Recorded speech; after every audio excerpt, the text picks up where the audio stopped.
All right, so good day, USS Arlington families and friends. I'm Captain Paul Anzalata. Obviously, I'm taking my mask off here just as so you can hear me a little bit better, but we're still performing our COVID-19 mitigations. One of the reasons why we're doing this video. So this is just a chance to have you see the ship, see different areas on the ship, just as if you were visiting with us for the change of command. We're doing that on Friday.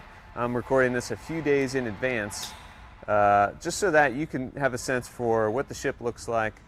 Maybe we'll run into a few sailors along the way, explain some of the things about the ship that I feel are probably interesting to you and the people out there, and then you can enjoy that before the change of command or after the change of command, however it fits in for you. So welcome aboard. I'm Captain Paul Anzalata, ship's captain. All right, welcome to the well deck of USS Arlington. This is where the action is. It's one of the main areas where you'll see action on an amphibious warship.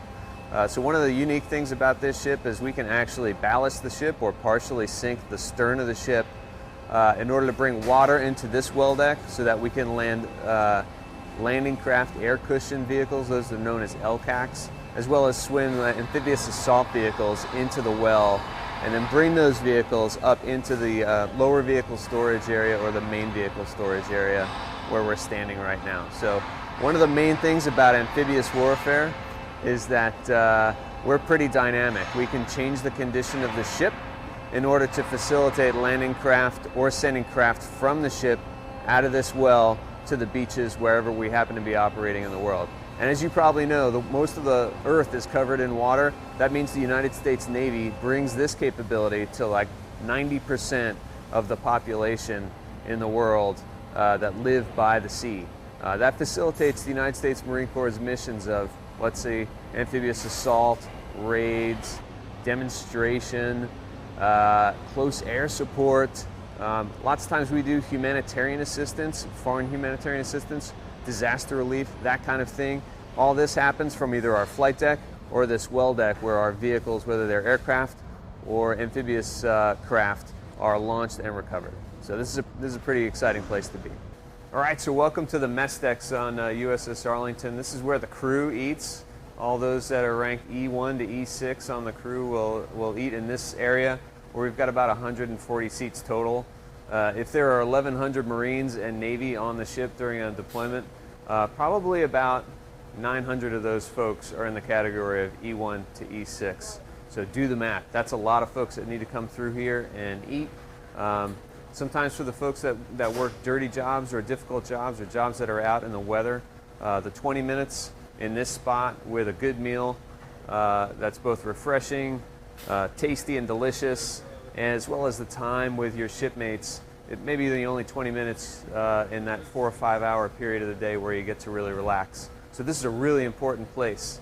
The other thing you might notice is, hey, why is the skipper not wearing his hat anymore? So that's a Navy tradition where we don't wear covers on the mess decks because historically, during wartime, the mess decks are also a location where we bring our injured and those who might be really badly hurt. So out of respect for the dead and the dying, we never wear a cover on the mess decks.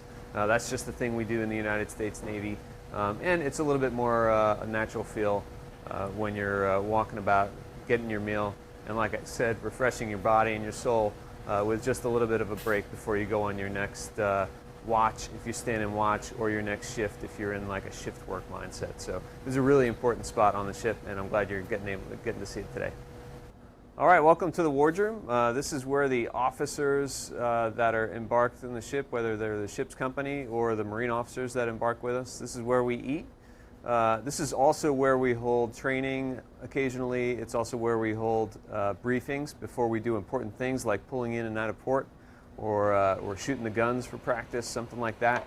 We'll sit in this location and use some of the audio-visual equipment that we have to hold those briefings in a professional manner. I'll tell you, this wardroom is probably the best wardroom in the United States Navy, and I mean that both just the aesthetic, how it feels in here, the cleanliness, the quality of the food where we get fed, as well as the quality of the officers that I get to serve with. On any given day, if you come in here at lunchtime, whether we're at sea or in port, you'll see officers sitting, enjoying a meal. Same meal that you get out on the mess decks, cooked and prepared with the same amount of pride and professionalism by our culinary specialists and our food service attendants. And you'll hear professional conversations and banter back and forth, and a lot of camaraderie, because our morale is pretty darn high on the ship. This is where the leaders of the ship eat, dine, coordinate, network, and like I said, conduct professional briefings and debriefings. So really important spot on the ship. A little bit smaller than the mess decks. Have about 40 or 50 seats that we can pack in here right now because of COVID-19. We've got those seats spread out as much as we can so that we can keep the right kind of throughput while also maintaining social distancing and all that we're doing right now. So welcome to the wardroom. All right, so this is the flight deck of USS Arlington. This is a pretty big spot, obviously. I'm standing on spot 1. There are 6 landing spots on this flight deck. We normally use up to 4 of them at any given time. When we were deployed in 2019, we had both the Cobra helicopters and the Huey helicopters out here. So typically we use the smaller expanded spots that you see around. This bigger spot is for like an MV-22 Osprey tilt rotor aircraft, as well as an H-53 can land on this large flight deck as well. So what those helicopters bring to the fight is obviously a logistics capability to move things on and off the ship, but also an air assault capability to move combat-ready Marines to and from the area of operations. So obviously a big deal is operating this flight deck safely, keeping it in good condition so that it's a safe place to operate and a place where we can make rapid turnaround of sorties, putting gas into these helicopters, reloading ammunition potentially, and then, like I said, moving either passengers or Marines on and off those helicopters. Right behind me is the Elizabeth River. We're here in Norfolk. It's a bit of a cloudy day as we've got a tropical storm in the vicinity, but otherwise beautiful as always, and part of the maritime domain where we operate this ship. So this is what we call home in Norfolk, Virginia. All right, welcome to the pilot house, otherwise known as the bridge of USS Arlington. This is where we obviously steer the ship, navigate the ship, use radars and other tools at our disposal to safely navigate the ship, as well as perform those command and control functions that every warship has.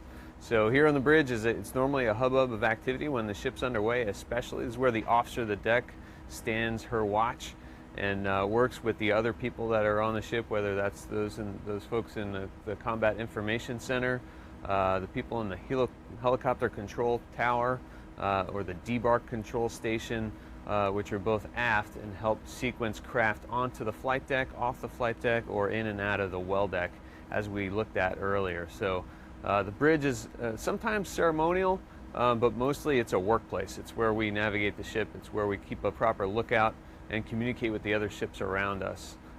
In our 21st century Navy, this part of any ship is usually a high-tech spot. It's where we put together several combat systems, tools, electronic means of communication, and then just the basic methods of face-to-face communication and verbal communication between watchstanders. So on any ship in the United States Navy, you'll see a pilot house, you'll see a bridge. This is ours. It's outstanding. Man, you can almost play tennis on this thing. It's so big. I'm just kidding. That's an overstatement. But it is a very large bridge.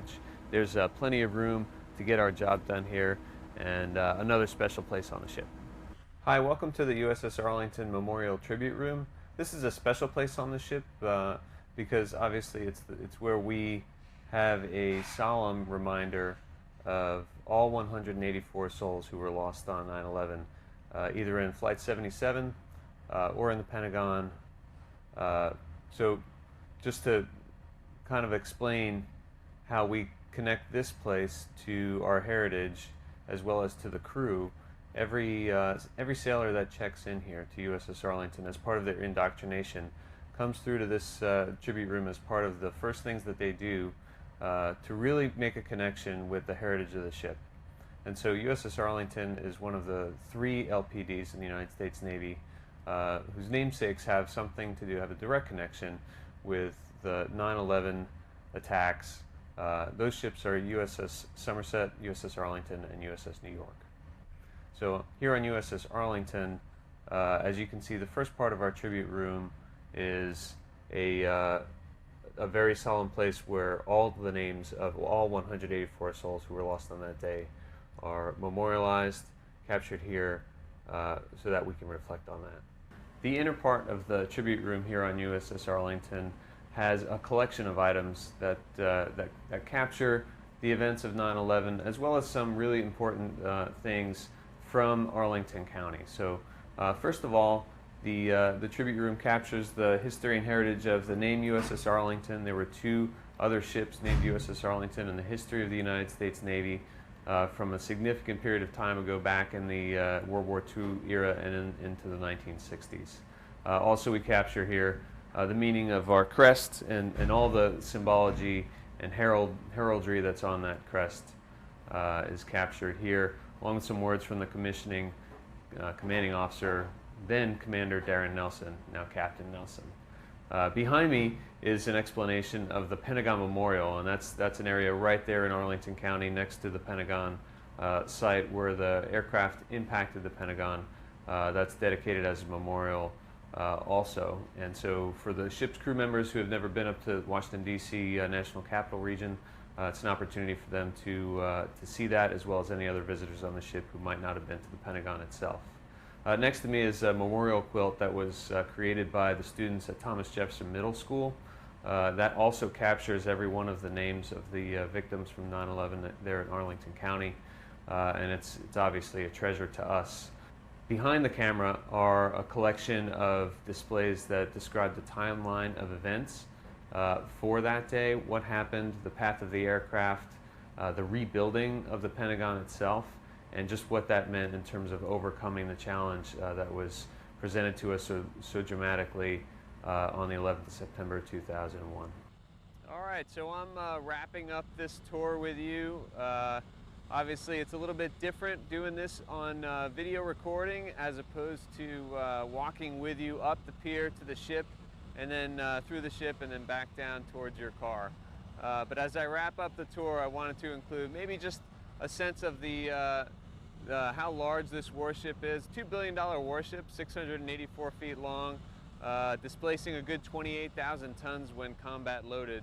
1,100 souls on board with the Marines embarked, and just an incredible team. So one of the main takeaways I want you to have is just how talented the sailors are who work on this ship, and what the Marines bring to our capability. So we're not that interesting without the Marines, but with the Marines we're awful lethal, and we're a great team together. So so thanks for tuning in, thanks for watching the tour and coming along with me today. I hope you got something out of it.